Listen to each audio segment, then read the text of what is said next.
What is going on, everybody? Welcome back to 49ers First Takes.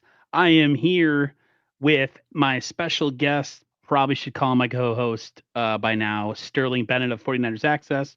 And we're just here to talk about some 49ers offseason news, and we welcome you to join us as we go down the offseason rabbit hole.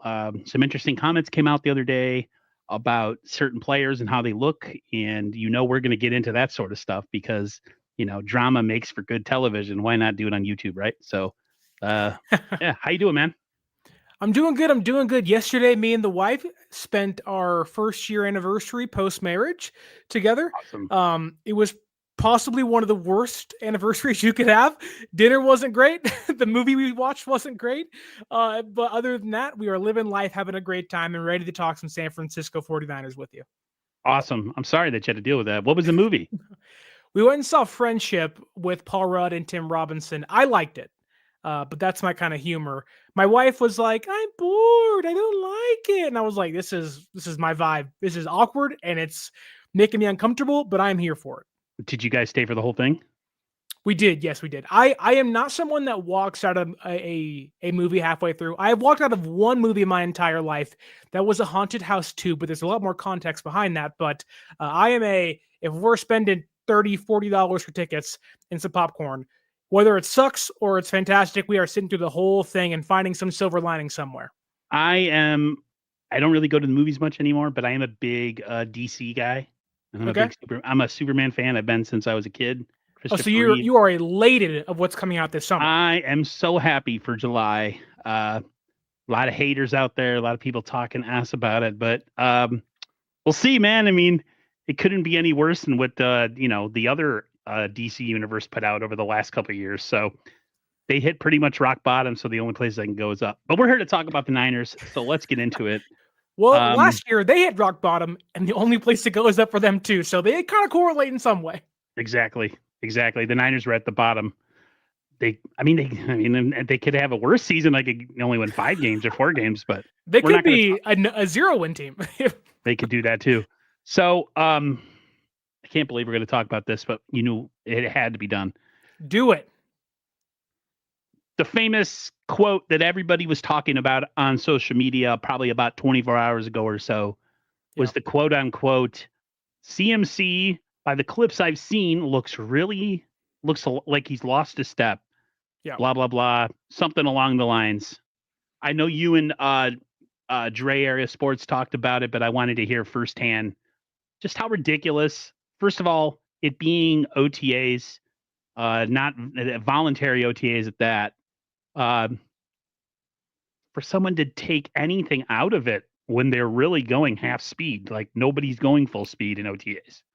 Yeah, I think it's really important and I've been there during OTAs, I've been there during training camp a handful of times, and, depending on your positioning on the field, on the sideline, you can certainly see things that maybe somebody else didn't see. Like there's some days where it's really hard to get a glimpse of the defense if you're on the side of the offense and vice versa. So I'm not here to criticize what someone thought they had saw. And look, maybe it's true. Maybe we get into the year and Christian McCaffrey looks slow and he looks like he's coming off, bilateral Achilles tendonitis and has a PCL injury and looks like he's near 30 years old.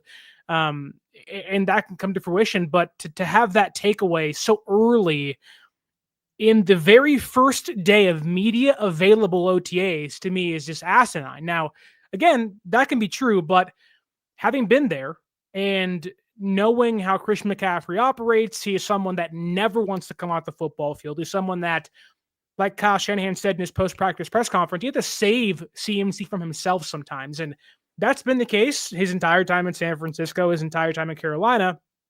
And this idea that Christian McCaffrey looks slow and looks like he's lost a step, there's no way anyone on either side of the aisle saying he looks fantastic, saying he's super quick and he looks like he has a pep in his step, or looks like he's slow. There's no way either one of those two opinions can be concrete one day into OTAs. Like, these guys are running against air. There's no defensive line. There's no pads on.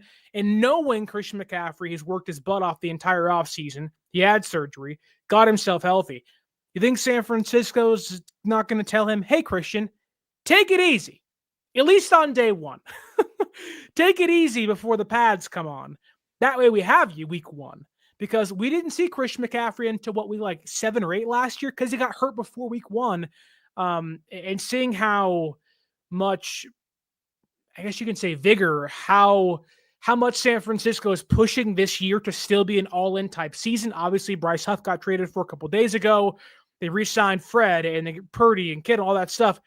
They know they have to have Christian McCaffrey out there, and they are going to do everything in their whatever it may be to get him out there week one, because he has to be. If this team wants to win a Super Bowl, which all intentions are they do, gotta have him out there. And there's no way you can take away he's slow, or it looks like 2 years ago from a relatively easy practice of OTAs. And it wasn't a person that was there in person. They were watching it in a clip. So you're watching on your computer and making an assessment about something. To me, it's, you know what it is? To me, Sterling, it's when you have a following, a massive following. I think the worst thing I would do if I had that kind of following is spread misinformation or information Chaos. based on, trying to get engagement. It's just really weak. I don't listen to anybody unless it's Barrows, Mayoka. I hate to say it because a lot of people don't like him, but even Lombardi, he's there in the room. You wish people would be a little bit more professional, but I mean, you got to look at, some of the other people, the Grant Cohns of the world who, they're not fans of the team. I think this is the thing we got to remember as fans. If you're going to watch somebody, if you're going to use something, if you are a diehard fan and you are looking for a fan's perspective, a lot of these people that do this stuff for clicks and engagement aren't fans of the team. They are essentially content creators. So what you have to do is you have to find people that get paid to watch this team that are fans of this team on a daily basis. Listen to their assessment, listen to their viewpoint of things, and I think you get a more of a realistic kind of like real world level view of things, as opposed to somebody who sensationalizes things because it works. I think it's really careless, to be honest with you. Yeah, I can't put myself in somebody else's shoes and tell them what they saw. I mean, obviously, we've all been through the whole Trey Lance, Brock Purdy, Jimmy Garoppolo stuff, and there were a lot of people that were just hammering home the point about Trey Lance. And look, we all wish Trey well. He's in I guess he's in LA now with Jim Harbaugh, and he's not going to start there because of Herbert, but we all want Trey to do well. There was no inkling, and I was there every single day during that time. Training camp, OTAs, Jimmy on side fields, Trey getting first team reps, Purdy there as well, like all of that. I was there every single day in the media room, in the press conferences, at the facility, watching things. Not a single day went by where Trey Lance was better than Brock Purdy.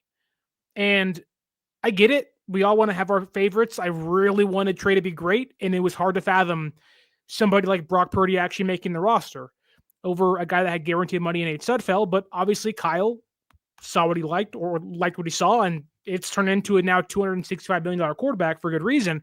But that said, I think a lot of this, you cannot make that concrete of an assessment on day one. You can say, wow, this receiver gets in and out of his cuts quickly, but there always has to be this yeah, but there's no defense. Yeah, but there's little no bit of pads a caveat. Little caveat. Right, take this for example. All the reporting was that Renardo Green had a really bad day, right? He was getting picked on constantly. The team put a video out of Jauan Jennings' deep catch on the field from Purdy, who is a cornerback, Renardo Green. Renardo Green is a cornerback that relies on physical play, jamming guys, getting physical, using his body. Of course, that player is not going to do great when he can't put hands on anybody. That player's going to struggle because they cannot do what their strengths allow them to do. It's the same reason as to why you're going to have burners do well. It's the same reason why you're going to have guys like Jauan Jennings that are bigger body receivers go up against the defense and say, hey, you can't touch me. I'm going to win. There's nothing. And this is why I don't start making these like concrete takeaways, my assessments, until the pads come on, because the defense is always at a disadvantage. And I've been there during drills. Christian McCaffrey's running against wind and jumping in between cuts with trash cans in front of him with sweatpants on. There's no way you can make the assessment he's good or bad. There's none. Like, if that was the case, Trey Lance would still be here. Like, and that's the truth. And look, to everybody's perspective, they could be right. Come September, whether it's one side of it, he looks great, like 2023, they could be right. Maybe the other side's right come September. And CMC does look slow once the pads come on. But I guarantee you this, you're not going to see him in preseason. So this is going to go on no doubt. every single day in OTAs, in training camp. I think they're back in the media's back on Tuesday. I think they're back on Wednesday. I think they're back on Friday. Then they're back on the 10th and 11th of June. And they're gone. Then they have a massive break in between. And it's like, also, even if Christian McCaffrey looked a little bit slow, yeah, it makes sense. He's 28 years old. He has like the second most touches besides Derrick Henry the last 5 years, off of 2 rather serious knee injuries. Like, you're going to look slow in a warm-up practice to get your ramp back up. And here's more context. Just because the media sees one day of practice doesn't mean there isn't 3 other days leading up to that day where those guys were 100% going hard, pushing things.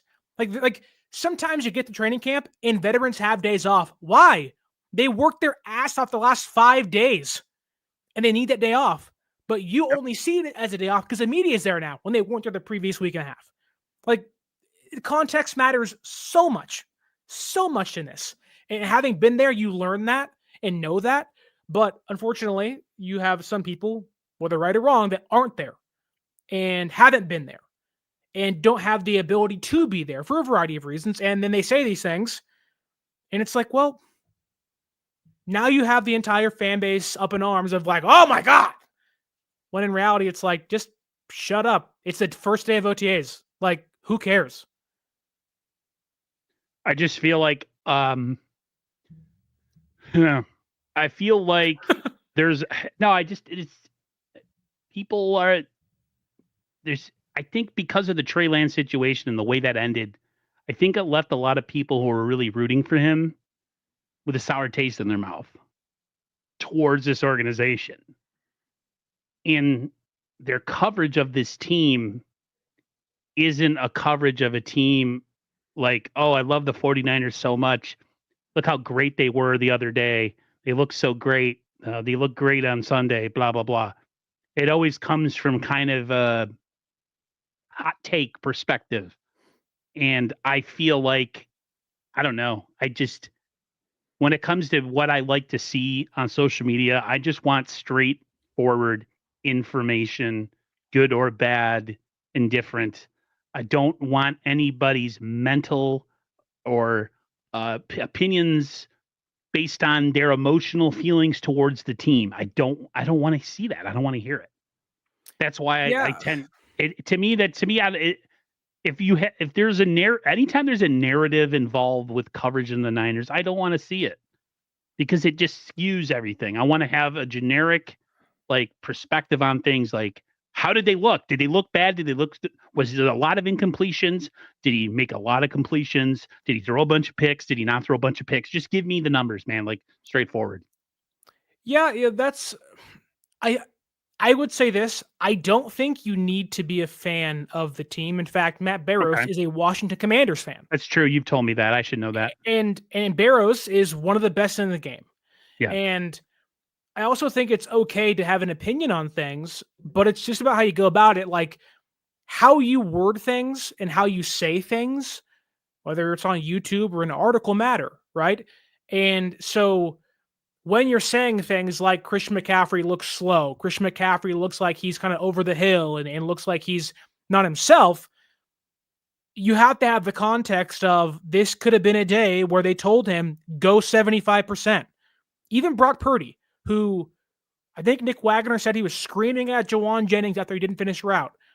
he also threw an interception that, with the context included, was kind of like a, yo, F it. Like, there's pressure in my face. I have to make a play. Like, it's almost like when you're at training camp and you're at practice, there is no such thing as a dead play. If the offensive line is terrible and you get a defender in your face, the play goes on. There's no sacks. Figure out what you're going to do with it. You have to, like, you can't waste a play in training camp.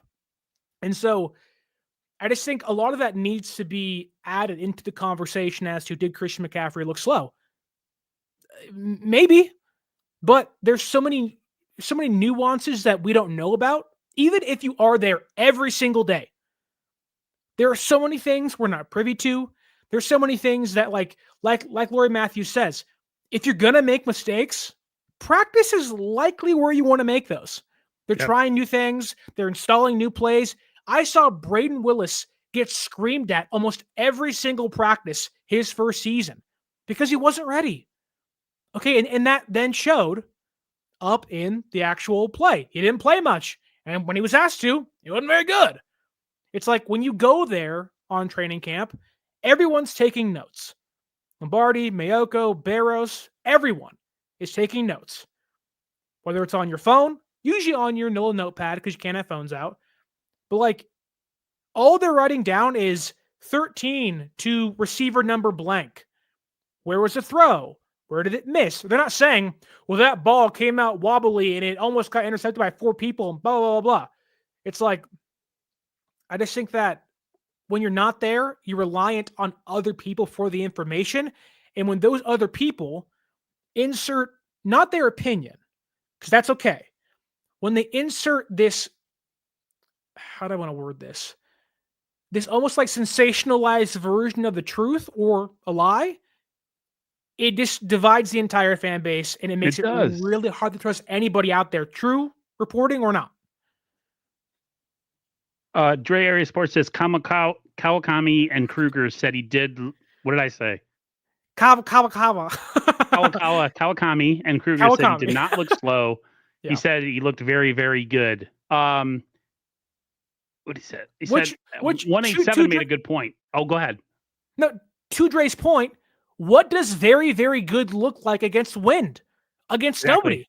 Like, yeah, he looked good in warmups. So does everybody. Everybody looks good when no one's around you actually trying to tackle you.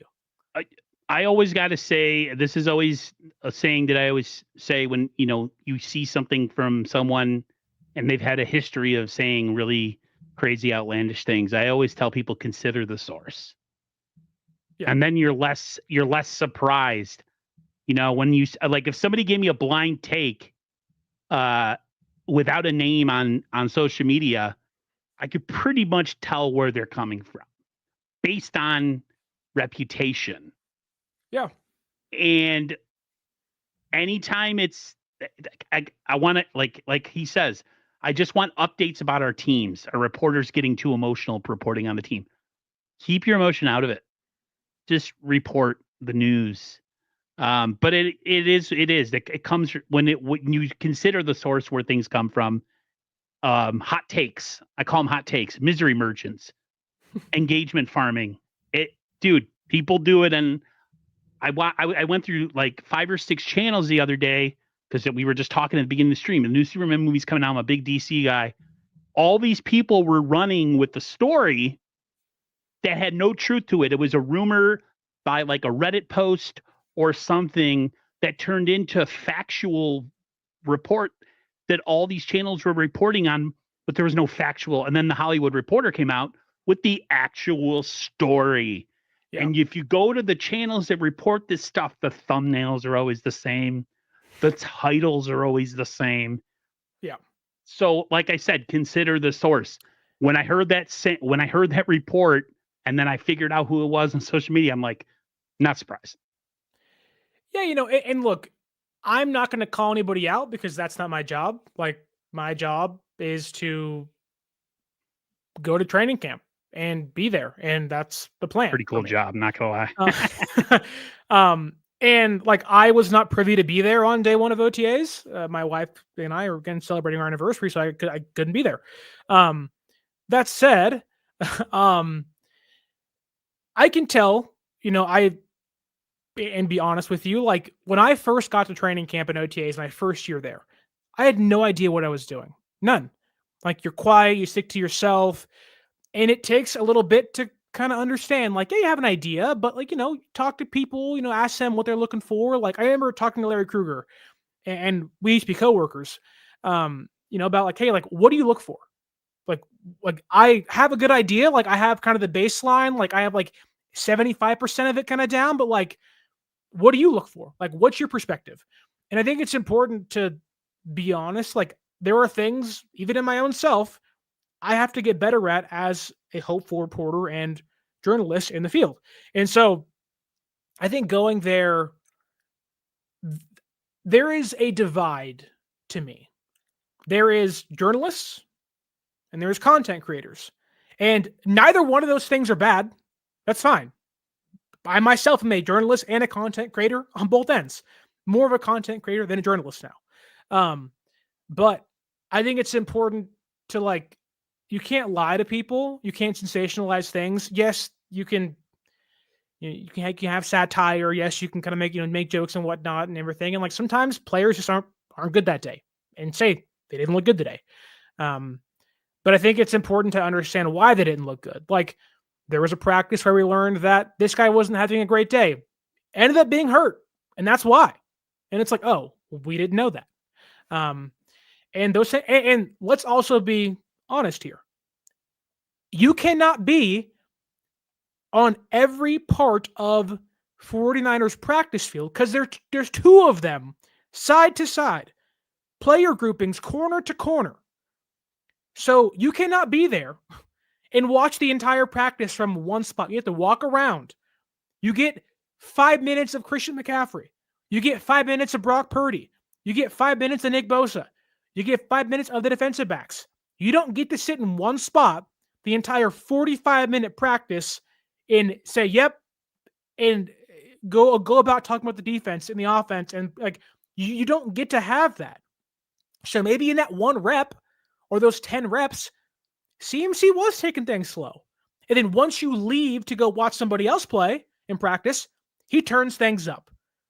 Like there's that much context involved in this. How do you, as a person you said you started to watch practice, and how do you go about trusting what you see as opposed to what you wanted to see, or going in with a preconceived notion? Like, how do you, I would never know how to do this. Like, do I go in there with expectations of what I'm about to see, or do I literally just react on base of what I'm seeing? I would have a hard time doing that because I wouldn't even trust what I'm seeing. Like I would have a really hard, like.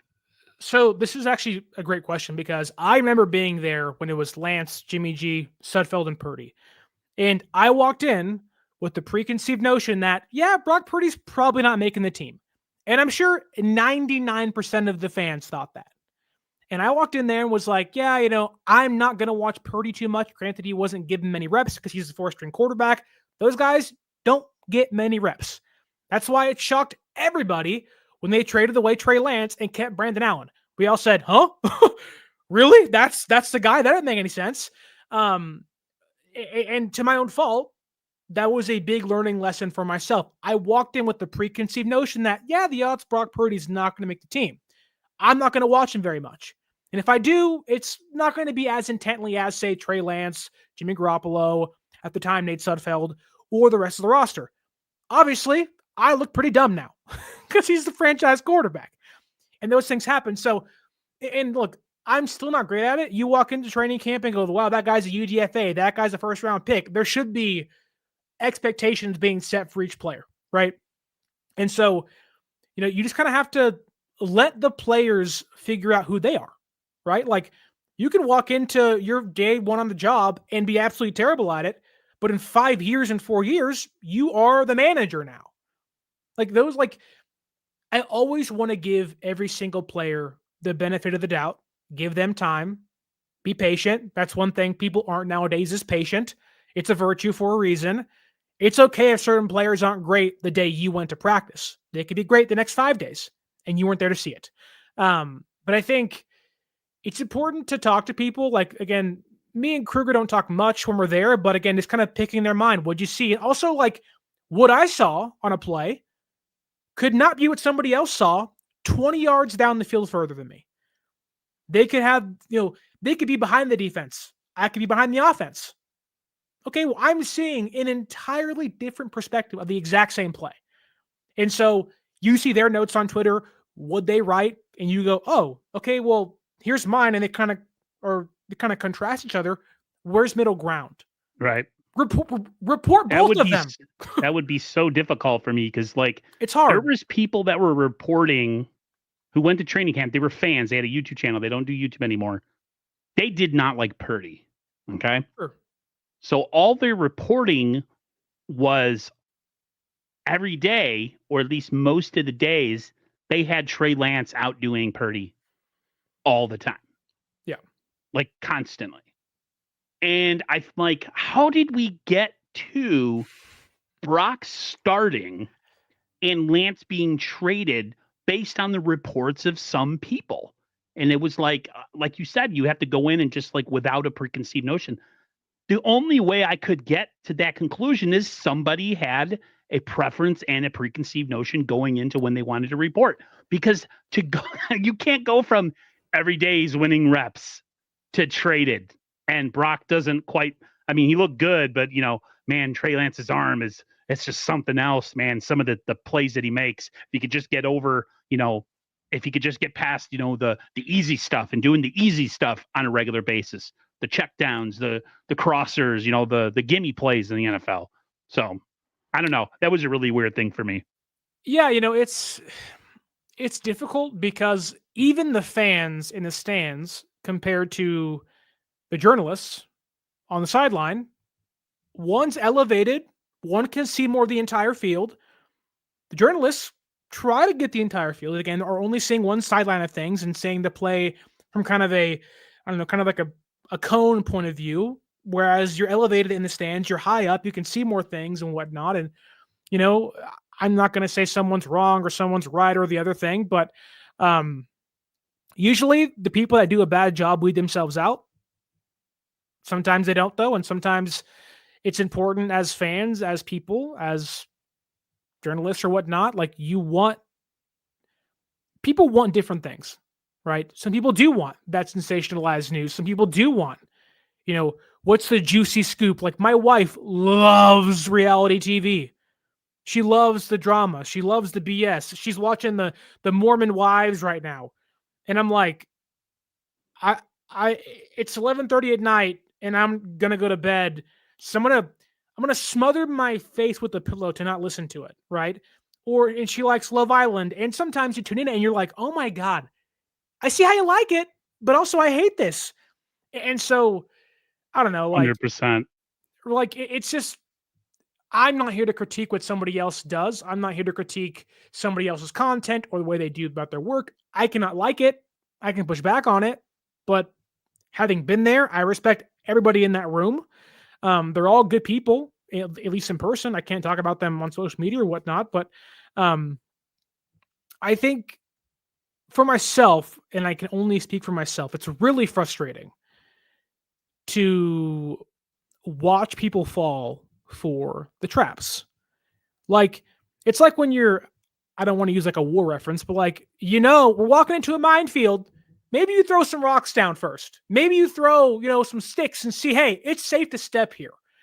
And it just seems like people are just like, la, la, la, la, la, la, and it's jumping around. I'm like, what are you doing? This is unsafe territory. You're frolicking around and you're going to get yourself really confused, turned around, and you're going to blow up. And so again, it's not a great analogy, but my point is that you have to be really careful who you listen to. And it's interesting when people can be wrong 100% or 95% of the time and still maintain the audience they have, compared to those that are like talking to GMs and quarterbacks behind the scenes, which I'm not doing by any means. But like Mike Silver does a hell of a job. He's in those meetings. He was in the Chargers or the Rams draft room this year, and nobody else in there. Like, and that's why you get A+ reporting, because he's actually doing what you're supposed to do. And I'm not critiquing those that don't do that stuff. That's really hard. It takes 35, 40 years to have the access to do that stuff. But to have a very like tiny 5% perspective on practice and make that story 95 times bigger than it actually is, that's bad. That's dumb. That's stupid. Like, don't do that. You're over sensationalizing an OTA practice when they're wearing shorts. There's no pads. There's no offense versus defense, really. It's 7-on-7, and everybody's in bubble wrap. You can take nothing away from those practices. And yet people still get hurt. And yet still people get hurt still. But they usually get hurt in the weight room or when no one else is there. Like Richie Grant's doing laps in the locker room filming himself. That's when you get hurt. Not when the media is there. Well, it rarely ever happens. I want to no, but just this was a long one because it took over social media the last couple of days of just like, whose side are you on? Are you on the reporter side, the sensational side? I even said it to myself, like I have a certain amount of reverence for like certain people, like you said, of like have been around and doing it for 35, 40 years. It's kind of like, I mean, like I have my dudes like you and Kruger, who I listen to, that like both have worked in radio in some form or fashion, and you've been at training camp and all that stuff. So I tend to navigate and I tend to drift to this place where I feel like people have a little bit more of the inside knowledge and it's a little less of an opinion. Being that, I want to switch topics to the trade that went off the last couple days ago. I think it was made official today because today is June 1st. Bryce Huff, edge rusher from the Philadelphia Eagles, once was under Saleh, I think in 2023, where he had like 10 sacks, had his best year. A lot of people are, crapping on it, and because they're trying to look at it from the perspective of like, then more than what it is. Like he was brought in essentially to be depth that we talked about, me and you and Dre, about Niners. They have a nice draft and it looked good, but they needed maybe to add a piece here or there. And essentially that's what the Bryce Huff move was. What was your take on it? You seemed pretty down with it based on your reaction on social media. I was too. I just wanted to get your kind of like personal take on it. Yeah, I think it's really hard for fans should be hard for fans to dislike this move. There's a lot that's been made as to Bryce Huff's struggles in Philadelphia, where he himself admitted that he wasn't a scheme fit. He himself is not a 3-4 outside linebacker, and that's how Fangio's scheme is played. Like, Fangio is here in San Francisco. Bryce Huff is not Aldon Smith. He's not Ahmed Brooks. And those guys are great in their own right, and the guys in Philadelphia obviously won a Super Bowl. Like, they were great. They didn't need Bryce Huff. And people were saying, Philadelphia pawned off their trash on us. Well, I come from a place where someone's trash can be your treasure. And if Philadelphia, who is having to admit they made a mistake in signing him, he did not contribute much last year. He's not going to play for them this year. Like, Philadelphia effed up and said, how do we get out of this? And San Francisco said, we'll take him. And I think it's a great move because, one, you do reconnect him with Robert Saleh. And by that, I mean in a scheme that plays to his strengths. People want to talk about, well, that quarterback's a system quarterback, and that receiver only works in this system. That running back was only good here. You know how, like, offensive linemen, there are gap offensive linemen, there are zone offensive linemen. Like Tyler Booker for the Cowboys, he's a gap offensive lineman. Connor Colby in San Francisco, albeit 6 rounds later, flourishes more in a zone blocking scheme. Bryce Huff fits more in that 4-3, put your hand in the dirt, Robert Saleh wide 9 defense compared to a 3-4 Fangio defense. And you see the stats. He was like the best pass rusher in true pass sets in 2023. It's also a point to make where he was not drafted by Robert Saleh. He was drafted in 2020. Saleh then took over in 2021, said, I can work with this kid, and turned him into, at the time, one of the best edge rushers in football. Hence why he got paid big money by Philadelphia. Hence the reason why I think there was a trade somewhere, or Philadelphia signed Bryce Huff, then they traded Reddick to the Jets. So it's kind of like a trade-off in a way, but it really technically wasn't, which both those moves didn't work out whatsoever, both those teams. But right. I think it's a great move for San Francisco. They get at the lowest level depth at a position they needed it, and at the most, they get a excellent third down pass rushing specialist. People were trying to make this as he's a number 2 guy. They're paying him $8 million to be the number 2. They're not doing that. They're paying him $8 million to be a third and long mercenary. That's what his role should be, and it's what it's going to be this year. Yeah, he's a situational pass rusher. Exactly. He was never going to come in here and be a starting defensive end. That was not the goal of this move. A lot of people, I've seen some people predict him in the NASCAR package. That the famous, you take what's his name, and you put him inside. Michael Williams. I still say his name wrong. You kick him inside, and you get one of the younger. What is it? I forget the name of the new defensive tackle that was hurt in camp. Alfred Collins.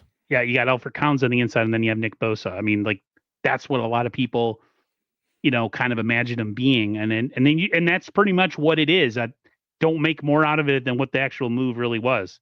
Right. Mid-round pick, like that. The Niners, which it's a day 3 pick, so that's rounds 4 through 7. We have no idea what it is now, but it's like a San Francisco. Let's say it's a conditional 4th round pick where he has to live up to that. Okay, if he doesn't do it, he's not on the roster next year. You gave him the 5th round pick at probably the most.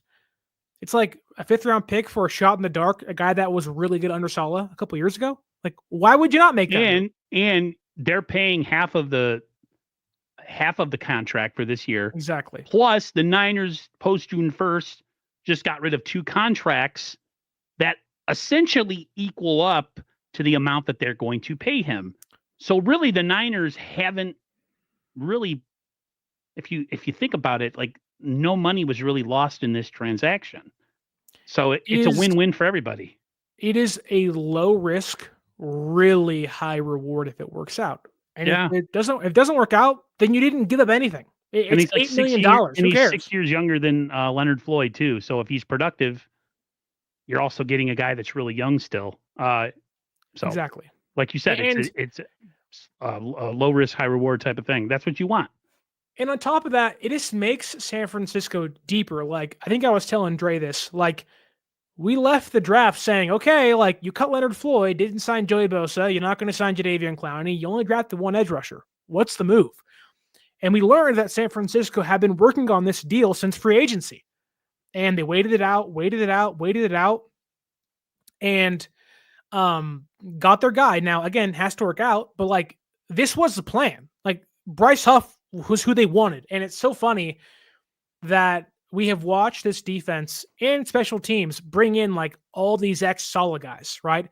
It's the exact same thing San Francisco did when they hired Kyle Shanahan. You bring in Tevin Coleman, you bring in Alex Mack, you bring in Pierre Garçon, and there's a variety of different outcomes in all those players, but, like, it worked out pretty well when Kyle did that. And obviously, again, Bryce Huff is not those players and vice versa, but sometimes you just like a scheme. Like, sometimes certain players just like certain coaches. Sometimes, football players like playing with that offensive coordinator, right? Some quarterbacks like that quarterback coach. Like Jimmy Garoppolo, for all his faults, really loved Rich Gangarello. Was it great? No, but it wasn't good Jimmy. Anywhere else. No, except but it maximized Jimmy for some reason. And it's like, okay, like, if Jimmy wants that, you're paying him big money, give it to him. Like, when NBA players ask, you sign, like, Giannis Antetokounmpo has been somehow giving his brother a contract the last near decade because it makes Giannis happy, right? And so this move, Bryce Huff, gets, like, the social media post of him being like, see you, Philadelphia, and then, like, the next post is, like, in a Jets jersey, flexing, just super happy. He wants to play for Saleh. He's comfortable again. And you're hoping that if that works, this dead battery of a player, that thing comes back to life and you say, whoo, take me home. Haven't we all worked for a boss that we really liked? Yes. And then we worked for a boss that we hated and didn't want to work hard for because they sucked at motivating, or they were a hypocrite of a boss. They didn't work hard, but they expected you to work hard. That's human nature, man. Like, somebody might be like, I don't want to be here. That's why, I mean, you can go in even into wrestling. You haven't seen Brock Lesnar since Vince McMahon was completely let go from the WWE, because he don't trust anybody else. That's life. So for him to be happy to be playing under Saleh, I think, is a great thing. Maybe, and some guys just know how to motivate certain people and get more out of them than they would have done any other place. So to me, it's a win-win. It's not, you're not financially locked down by having this guy. So there's really no bad that can come out of it. It also opens up more to the defense, or it gives them a more complete defense. Like before they traded for Bryce Huff, you walked into the year with Nick Bosa, a very complete player, right? Then you had Micah Williams, who's a power edge rusher, wants to bull rush guys, wants to bully tackles and guards, can play inside, can play outside. The plan was be our Eric Armstead, right? That's the idea. Then you had Sam O, who really doesn't give you much explosiveness, but is more of that Leonard Floyd type of player, I would say, kind of an average guy. You're not going to ask him to do too much. He's probably going to be, he was kind of the scheduled third down player, or at least the number 2 guy opposite Bosa, like the more complete player off the front. Then you had Yetur Gross-Matos, a guy where you really weren't sure what his role was, but you like what he can bring to the table. Last year of his deal, can play inside, can play outside. But now you bring in Bryce Huff, and you start to get, okay, like, you have Michael's power meeting Bryce Huff's speed. Like, we talked about James Pierce Jr. in the NFL draft in Tennessee, went to the Falcons. We talked about him getting to the quarterback in all 4 pathways, around, inside, swim moves. Like, he's one of the more complete pass rushers in the draft. Not complete players, pass rushers. Bryce Huff is along those lines, albeit older. He's a very complete pass rusher that will get to the quarterback in 4 different pathways. San Francisco hasn't had that since Dee Ford. And now, I'm not saying this defense will be 2019 again, but it's important to point out that this defense has become more complete, more dangerous, and this defense under Saleh, or even DeMeco Ryans, that was a swarm mentality. This is the all gas, no brakes mentality of, you run the wide 9, the hope is to force opposing offenses into 3rd and longs, and then pin your ears back and just go. You want to pin your ears back and go? You put Bryce Huff out there. That's the guy you want, putting his ears back and saying, let's hit the freaking gas, and there ain't going to be no brakes. They removed from this player archetype. It is all gas. There ain't no brakes at all. So I think it's a great move. We can mix and match now, makes you more dangerous, more versatile. I haven't seen anybody kind of like not liking the move, but there really isn't a reason to, which is why if you go into some, I did a TikTok the other day, and I think an Eagles fan was like, he sucks. Good luck with him. He's garbage. I'm like, that's been the consensus from the other team, though. Yeah, that didn't use him. Exactly. So another move that happened was the releasing of Mitch Wisnowski and the signing of Morstead. Was it Thomas Morstead? Yeah. Punter, formerly of the New York Jets. A move that I didn't see coming, but I guess behind the scenes was something that was going on based on his health and all that kind of stuff. Brent Boyer has really put a hands-on approach to special teams with some of the roster moves that they made, constructing.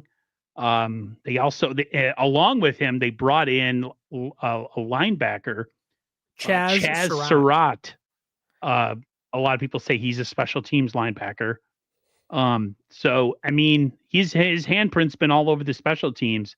And I keep saying, and a lot of 49er fans will agree with me, they only got one thing left to do, and that's get rid of Jake Moody. But a lot of us, including yourself, still think that he has the heads up to win the kicking job in training camp. So, what did you think of the move? Were you shocked that they got rid of Mitch Wisnowski?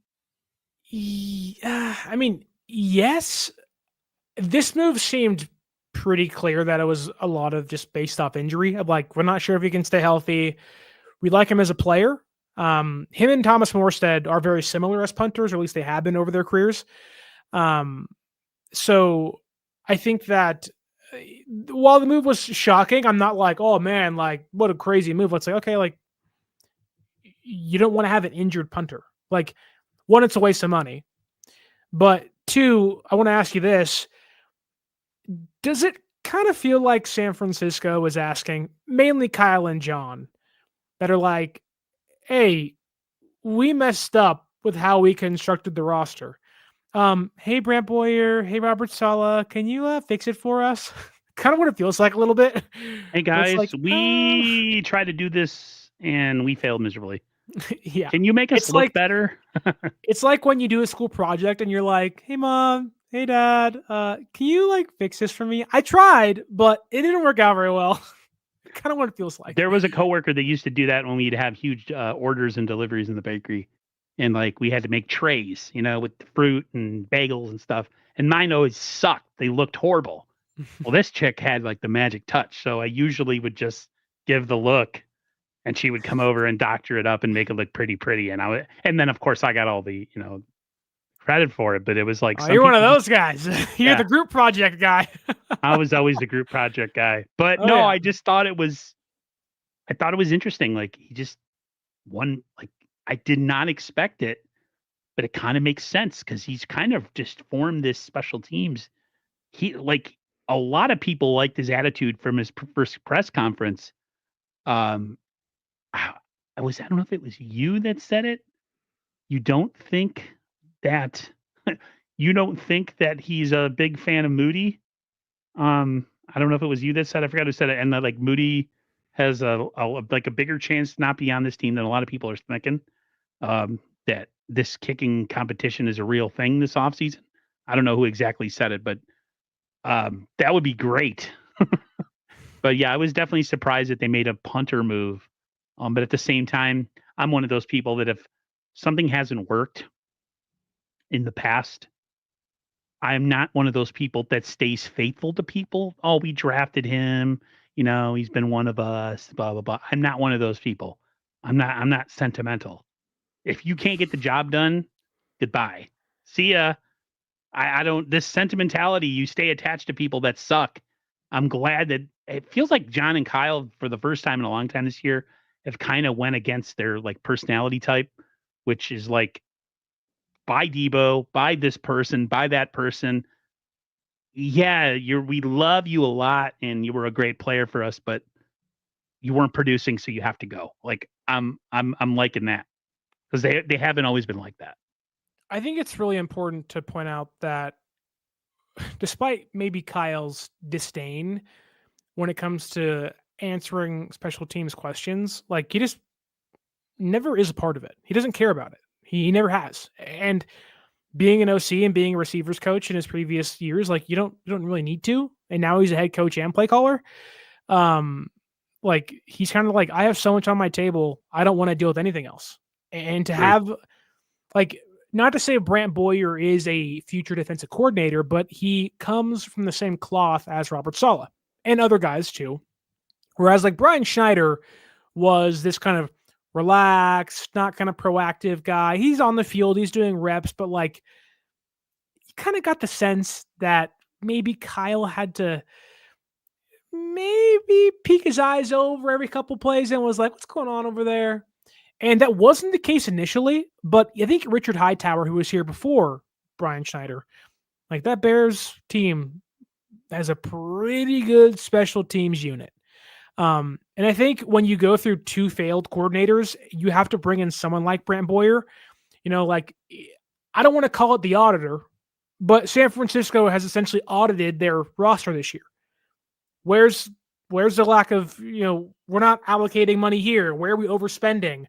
And smartly, had a down year. They can capitalize on draft capital.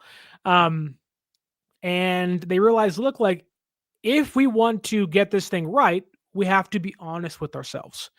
Look in the mirror and just point out the flaws you have. Like when I was a sophomore in high school, I was 300 pounds. And I was like, I'm fine, Wow. whatever. I like to eat. And when I realized that, hey man, eating is fantastic. I love food. My wife loves food, and she's tiny as a twig. But I'm like, I search for food. I'm like, oh, snacks. Eventually, I was like, I can't do this forever. Like, I need to be honest with myself, look in the mirror, and say, how can I change my life for the better? I was 15 then, 16 then. I'm 20, 28 now. Like, I'm under 220, like, and have maintained that. But it's like, you have to be honest with yourself. Like, how can I better my life? If you're messing up at work or you're messing up in your relationships, how do you better yourself? And Kyle, for better for worse, was like, hey, we don't mess up, John. And John's like, yeah, we did. Get the auditor in here. Prague, gut us, all this stuff. Brant, Robert, fix us, please. Whatever you want. Our hands are tied. We can't change anything. You do what you want to do. There is been coaches in the past who have had a lot on their plate, and the team hasn't returned to the success that it once had. That happened with Bill Walsh.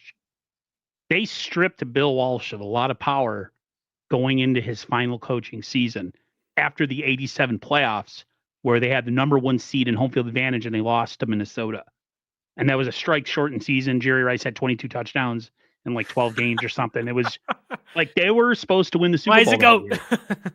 That's why me and my brother would just talk about that, like Jordan and him. I always tell my brother my two favorite athletes of all time are Michael Jordan and Jerry Rice because of their mentality. But they took a Hall of Fame coach who has 3 championships, and they stripped them of responsibility and said, just go coach. Just go coach. They did that. Carmen policy at the time. And they won another Super Bowl. So sometimes you have too much on your plate. And look at the great team. Look at Kansas City. They got one of the best defensive coordinators in the league. Just look at Philadelphia. What does Nick Sirianni do? He don't call plays. He don't call the defense. Yeah, like, and that's, they said, hey, Nick. And we won. Don't need you to do anything else. Just keep the egos in check. Motivate these dudes. Go. If you want to push a coach around here, there, awesome. Just delegate and be a leader. And that's all he is. Yeah. I think Kyle Shanahan, maybe, I think this saves him as a coach. Because, I mean, if you look at Kyle physically, he looks pretty burnt, right? But bringing back in Saleh, they asked him straight up at the press conference how happy he is. He couldn't hide it. He's so happy. I mean, and he says there's a different perspective now because he's been a coach. So, like, now he understands, like, when he was mean to Saleh, now Saleh gets why he was being said way towards him. So I thought that was really cool. I'm not big on Kumbaya because if it doesn't translate to winning, I'm still pissed. But I feel like this offseason, we talked about this at the end of the year. I talked about this with one of my co-hosts during the season, 49ers Plus podcast, Al. This needed to be, we needed to have the worst season of all. Like, it had to go as bad as it could possibly go, because I felt like if the season they would have ended on like a good streak or they would have ended on a winning streak, that like maybe they wouldn't have had the testicular fortitude to make changes. And because things were so bad and ended so horribly, that they didn't have a choice. And that's kind of how I wanted the season to end. And it went exactly. I mean, they gutted their roster, they gutted their special teams, and they gutted their defense as far as like coaching. And now it's like, okay, here we go. We're refreshed. We're ready to go. And we got 2 new coaches. So I'm stoked. Like I said, I'm not big on Kumbaya, but it makes me feel better now that, you know, you have 2 really good coaches in place of 2 coaches last year that were just over their head bad. So I'm good. You said you were stoked, but are you JJ stoked? I was a big JJ Stokes fan. Okay. I'm big into the tall receivers, man. I'm 6'3". I was always into the tall receivers. So how do you feel about Ty Streets? Ty Streets was nice. I mean, he did his thing, but Brandon Lloyd, He was Brandon dog. Lloyd was okay. I love Brandon Lloyd. That was like the first like number one guy. Like, there was Bolden was kind of my like guy because everything. Bolden was a bully. Yeah, I loved him. But I mean, were you a big Josh Morgan guy? yes, and he got hurt. I like Josh and he Morgan never, a lot. yeah, and he never had a chance to be something. But Dominique Ziegler. No. Kyle Williams? Can I tell you how much I dislike Michael Crabtree so much? I liked him coming out because he had like an ego and he was kind of like a little bit held of a out diva for a contract. I was like, what's going on? Just sign it and get on the field. You've proven nothing. Yeah. And then he turned out to be Fine number two. Fine number two. That's what he was. He was a possession number 2. That's it. And we had Randy Moss down the field. So that was beautiful. And we still couldn't win it though. That's what sucks. I wanted to talk a little bit about the grenades that are still being lobbed at Brock Purdy this offseason by TJ Houshmandzadeh. I want to play the clip. I did this with Raj the other day. I played the clip and we just talked about everybody has a job nowadays on television, even people that were 7th round picks that accomplished nothing in the NFL. Everybody has an opinion, including TJ Houshmandzadeh. So I'm going to play it and then I'm going to get your opinion on what you think about this ridiculous take. So if Brock Purdy takes the San Francisco 49ers to the Super Bowl and they win it, then his contract is well worth it. Until he does that, he's overpaid.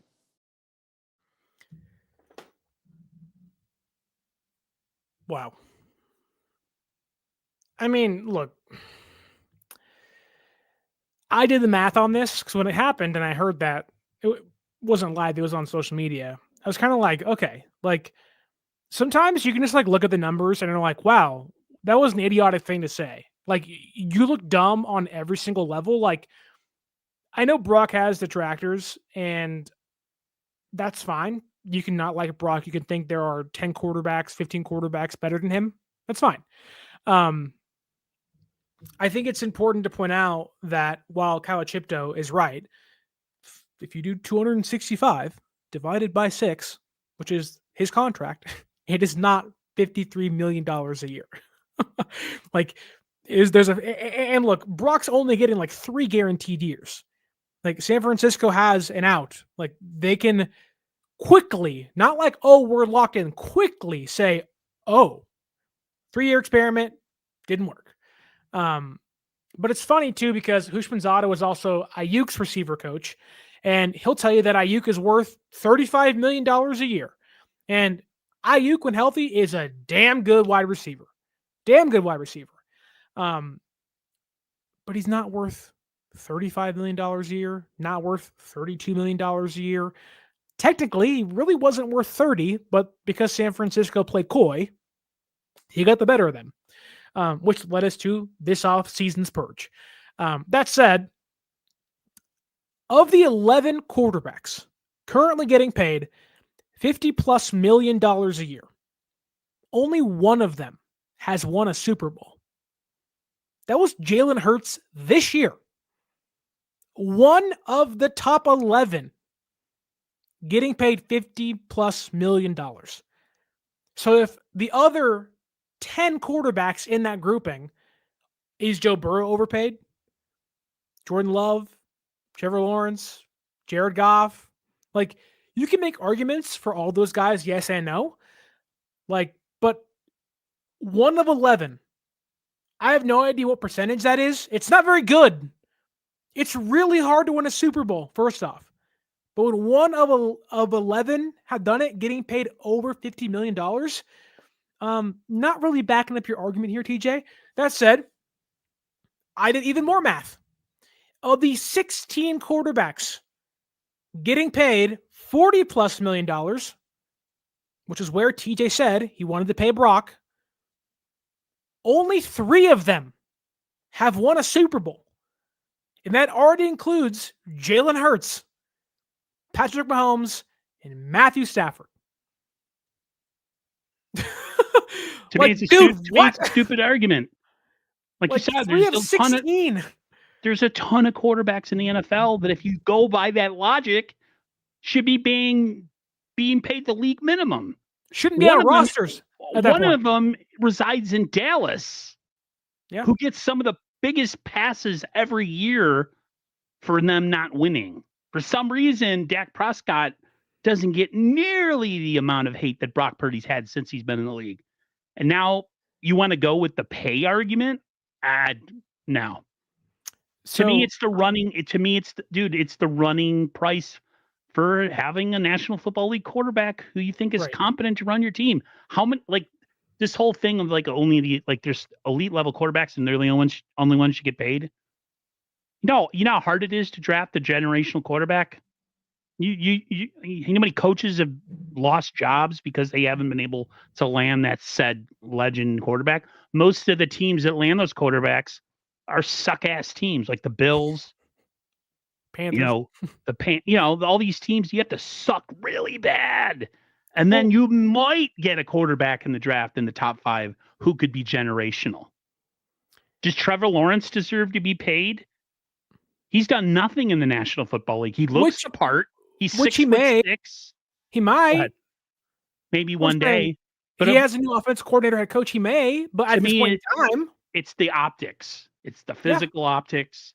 They look at him. They say he's small, doesn't have a big arm, struggles in the rain, whatever. But to me, it's just an empty argument if you're going to go Super Bowl as being the all-time thing to, whether a quarterback should be paid or not. So that means every quarterback that Joe Montana faced during his career, all of them were overpaid, except for Joe. Right? That's how we're going to go here. I guess. Just ridiculous, man. Everybody gets a TV job nowadays. I think it's also important. I think it's also important to point out that if you look at from a financial standpoint, we already talked about how many quarterbacks getting paid over $40 million per year AAV have Super Bowls. 3 of them do. I didn't count Russell Wilson in this because I assumed he's probably not going to be a starter the entire year, so forgive me there. And I didn't count Aaron Rodgers, nor Joe Flacco, because I don't think Joe Flacco starts the entire year either. And Rodgers currently isn't rostered. Only 4 starting quarterbacks that are probably going to begin and end the year as starters have won a Super Bowl. 4 of them. Joe Flacco won one a long time ago. There are 4 quarterbacks on that Browns roster, probably not going to start the entire year. Right. Russell Wilson, Jameis Winston, Jackson Dart, there's going to be a competition there. You can very easily see what happened last year in Pittsburgh. Then you have Aaron Rodgers, who may be a Pittsburgh Steeler, may be on a darkness retreat, who knows? That said, 4 of the current 32 starting quarterbacks have won a Super Bowl, and Mahomes has won multiple of them. Come on. The argument is, until he wins a Super Bowl, who the hell's paying quarterbacks after they win Super Bowls? If your quarterback is good, you're paying them to have them win you a Super Bowl. Yeah, if you go with the negotiation tactic of let's pay somebody after they win, you're an idiot. It's always the organization. Rarely ever works that way. The organization always has to win on these contracts, man. They should always win. That's why after like you said, what happened last year with Ayuk and that whole situation with Trent Williams and maybe some other money that they paid out to people that they shouldn't have, they were like, screw this, man. We're in charge here, not the players. And they righted some wrongs this offseason. They gutted the roster. They didn't overpay for people to stay. And they kind of, got a little bit of gravitas back in their favor. I just think, let's wait for a guy to win a Super Bowl. And then, no. No. I get it's the ultimate goal, but what more does Brock need to do? He's 23-13 as a starter. He's first in yards per attempt since he became a starter in 2022, second in passing touchdown percentage, second in completion percentage, second in passing yards, first in passer rating, third in postseason wins, 2 NFC championship games, walked off the field of the Super Bowl with a 3-point lead. That his head coach didn't even know the damn rules to in overtime. I get it. They didn't win that game, but what else do you want Brock to do? Have him block for himself in the gap? Come on now. This kind of thinking is one that drives me crazy. Is it comes down to championships because just competing is not good enough. anymore, especially for this franchise. Of course, that was the going thing back years ago. But I mean, we had 2 Hall of Fame quarterbacks on the roster, bro. Like how many franchises get 2 in the course of their existence? We had 2 back to back. 1 won 4, 1 won 1. 5 championships. Like some franchises will search and are still searching for that quarterback to take them to the promised land, like the Browns. That means that means everyone the Browns has ever had didn't deserve to be paid. If you can't go based on that logic. Well, the Browns are a pretty interesting quarterback conversation. I would say the Panthers are a good one, right? Like they had Jake Delhomme. He got to a Super Bowl. He lost because a kick. Like, I mean, that's a long time ago. But like, did Jake Delhomme not deserve to get paid? No. Like, did Cam Newton, who won the MVP and then lost in the Super Bowl, not deserve to get paid? It's the going market, man. Look at these baseball contracts. Look at these NBA contracts. I don't like that gas is $4 a gallon. Will I complain about it? Hell yeah, I will. But guess what? I still got to get gas in my car to get from point A to point B. I got to pay my quarterback to even have a freaking chance to win. Here's the thing: who's the option if it's not Mac Jones Purdy this year? Mac Jones? Well, no, they'll say Aaron Rodgers. Which, like, why would you want a 42-year-old guy that you may or may not know is going to be high between games? Want to fire Saleh and Shanahan who again? Has atrophy in his leg, where he had his Achilles surgery. Exactly. He's a team destroyer like T.O. was back in the day. He is so bad for your locker room.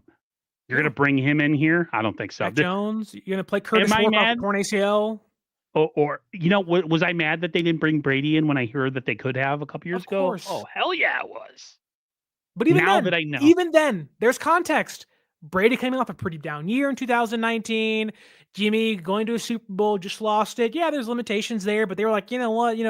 Even Tom Brady in 2020 is not winning a ring with the San Francisco 49ers. Nope, that 49ers, everybody got hurt. The whole team was hurt in 2020. Bosa was gone.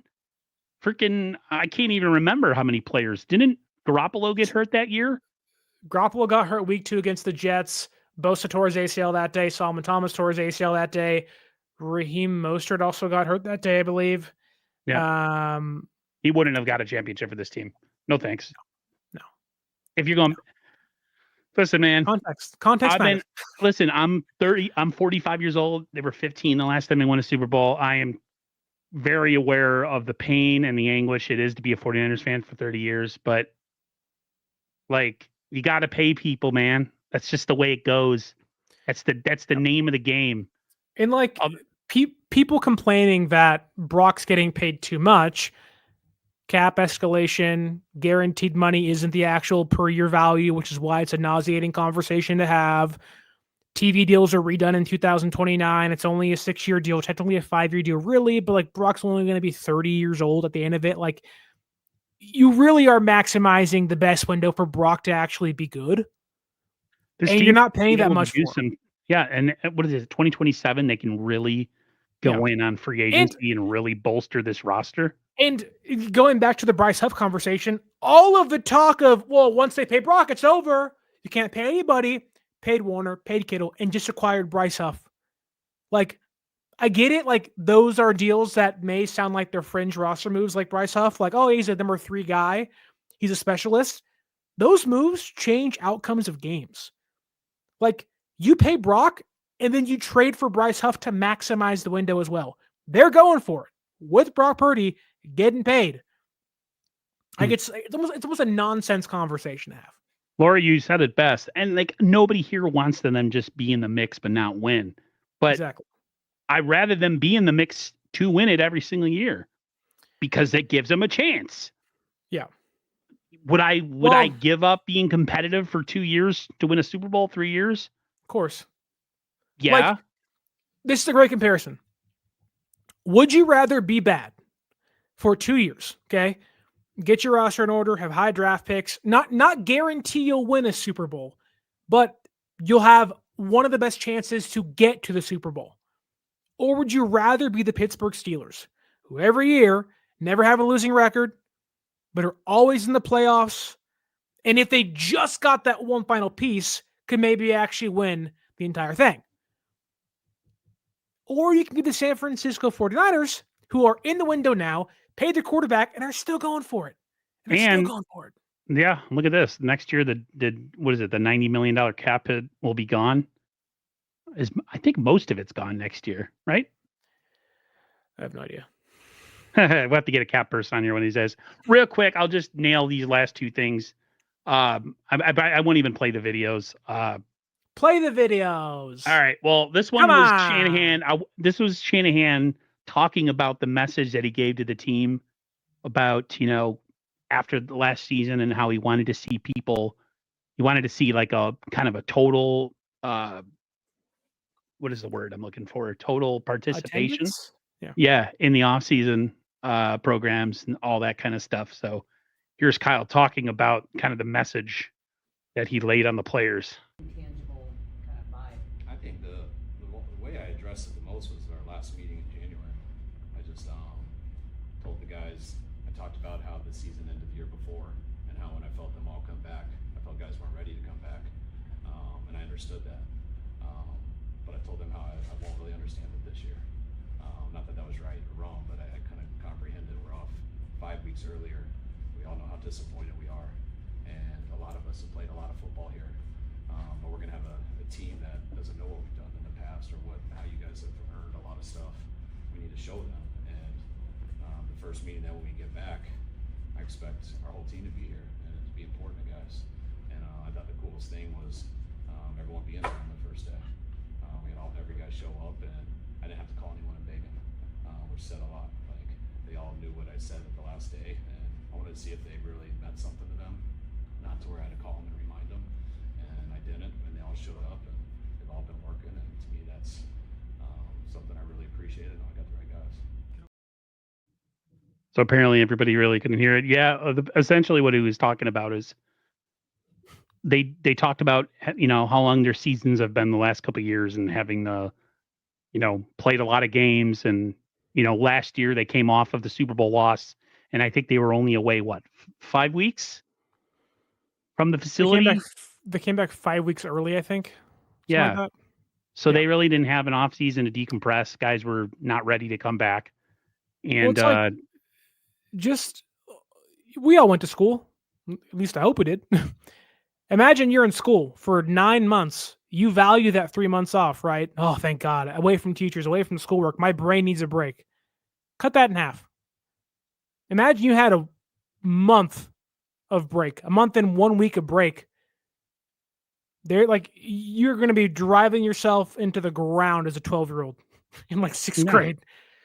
My wife's a teacher. Vacation, was all of a sudden erased, and we had to go back in 3 weeks after. Yeah. And this is a physical toll on your body. And my wife's a teacher, and I'll tell you what, she went through hell this year. She had a lot of stuff. She had new school and a bunch of kids that should probably be in a psych ward, to be honest with you. It locked in kids up, man. They're crazy out there. But she is going to value this next 2 months off because she's like, oh my God, I can't handle one more day. It was as soon as the school was over, she was like, F them kids, we're out of here for the next 2 months. My God.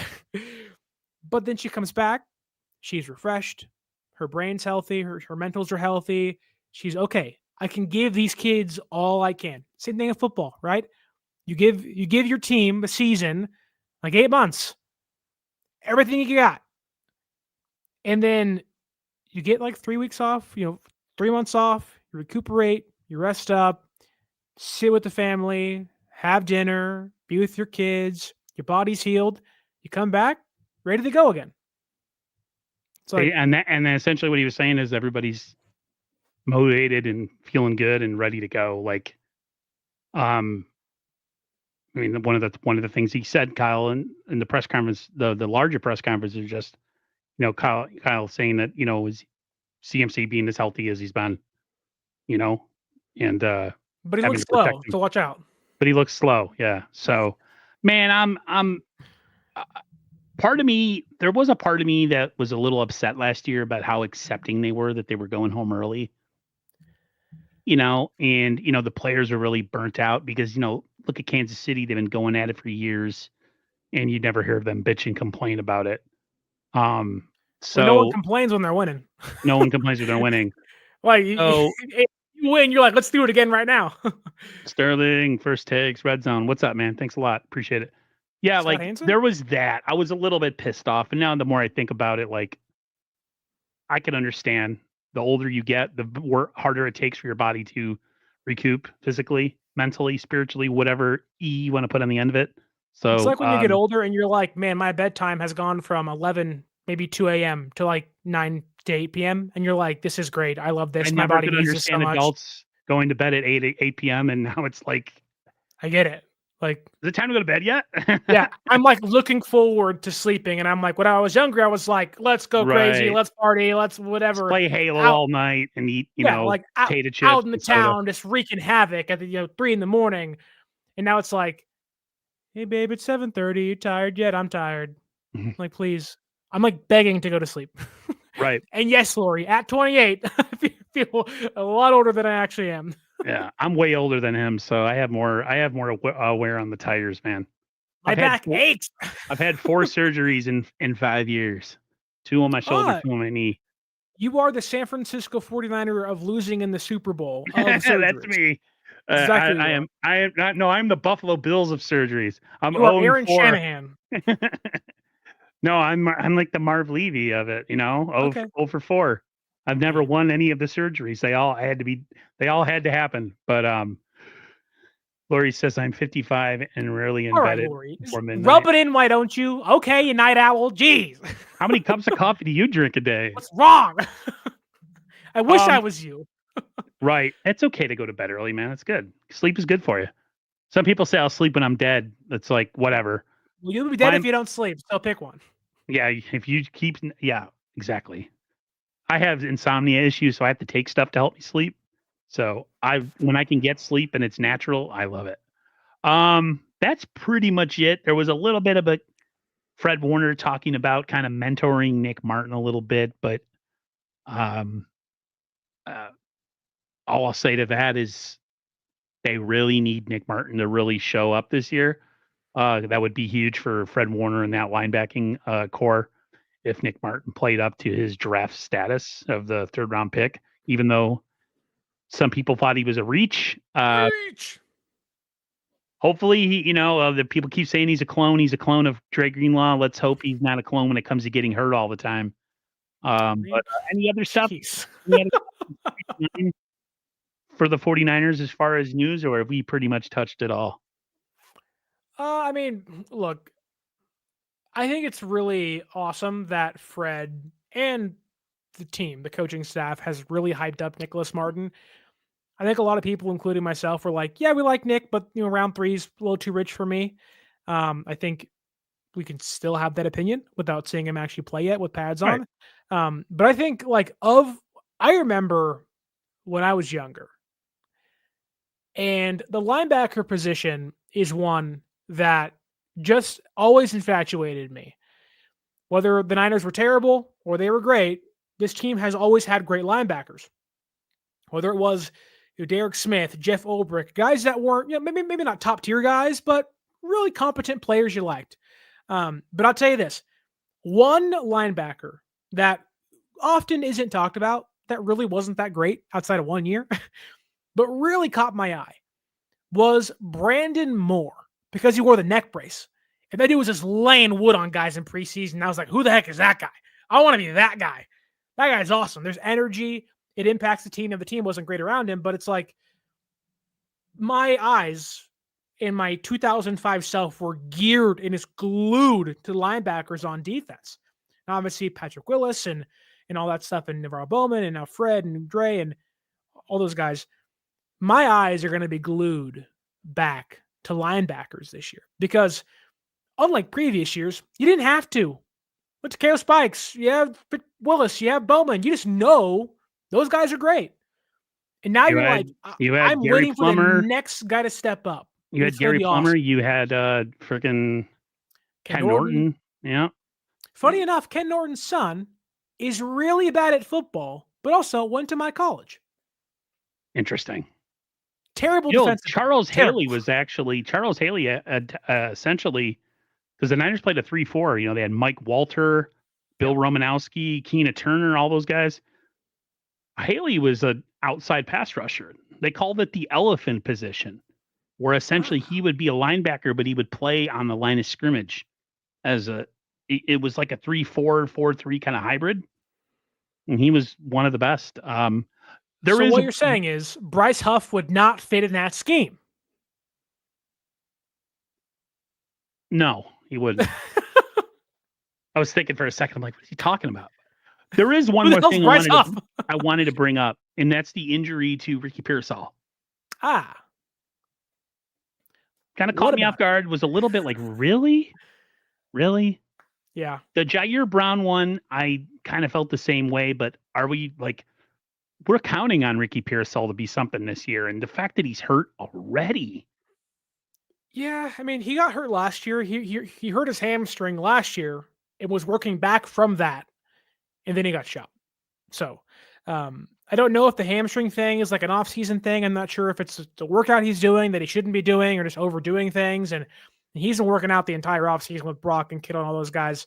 So I'm not sure what happened. Maybe it's just overworking things, but you got to think he's going to be out until training camp. So it seems like it'll be like a 5-ish week injury.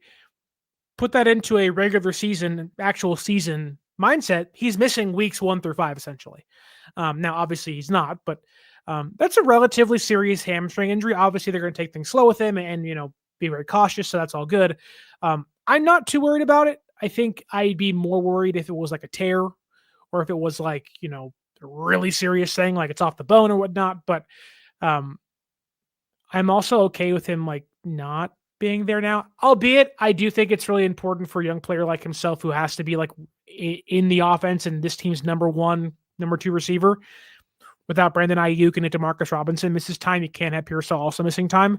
So I'm not too worried, but you do want young players out there being healthy, hitting the ground running, especially Pearsall, who didn't have a lot of time last year during the offseason program to do so.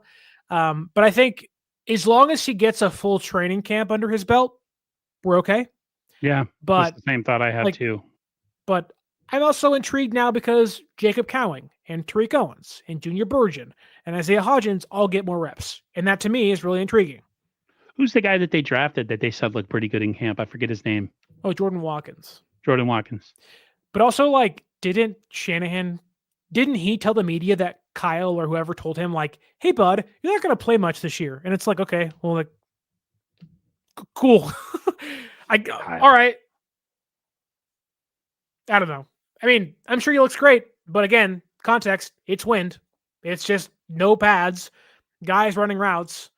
They're not burning defensive backs. It's like, okay, like, cool. Yeah, that's another thing. Who was the media guy? I think it was Mark Schlereth. Because people were trying to say that like Sanders looked really good in practice and stuff. He's like, guys, it's OTAs where they run freaking schemed up freaking plays to play against certain defenses so that the offense looks good.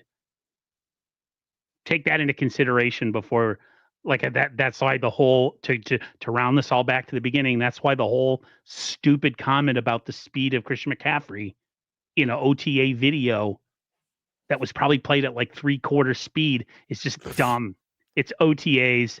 The real stuff doesn't happen until right. It's just like Christian McCaffrey and Chariots of Fire. Do. With a little shorts. Those little those little shorts they used to wear back then. Anyways, we're gonna get out of here. Everybody, thanks so much for your for your it's like, did I say precipitation? Participation. It's like Stallone and Apollo Creed in the beach in Rocky 3, man. Just running out there in the shorts. Oh, those shorts back then. Great time. Bring back the 80s, man. Oh, definitely. Just not the shorts. But no, especially the shorts. That's the only thing I want back from the 80s is the shorts. Okay.